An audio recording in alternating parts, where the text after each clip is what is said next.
God creates man in a relationship that we could call a bond of love, a loving relationship, and there are some obligations in that relationship.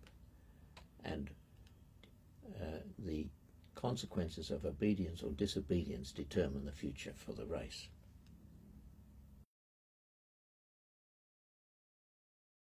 What's the relationship between Adam and Christ? How is Christ the second Adam? That's the question. I would rather speak of Christ as the last Adam.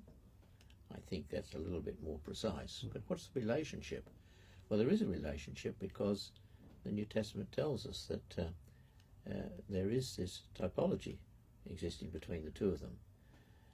The old Puritan writer, one of the old Puritan writers put it this way: there are two men that are significant, and each person is related to one or the other.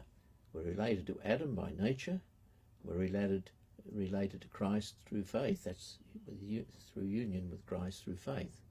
And these two men, each person is related to one or the other. We're related to the first, Adam, by our natural relationship.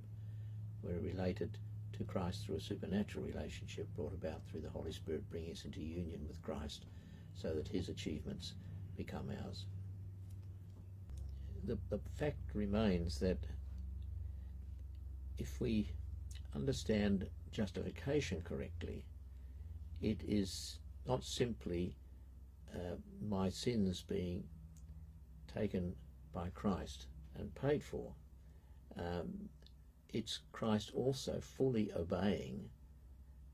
So it's not just as if I'd never sinned, as the saying goes, just as if I'd never sinned, but it's just as if I'd also always obeyed. So in that sense, if our salvation depends not simply on the death of Christ, but on his obedience in his life, then of course looking back we see that's the same kind of structure that you have in the covenant of works, that man was to obey. He has not obeyed, so he cannot attain to the goal that God has in view for his creation. That has to be done through another.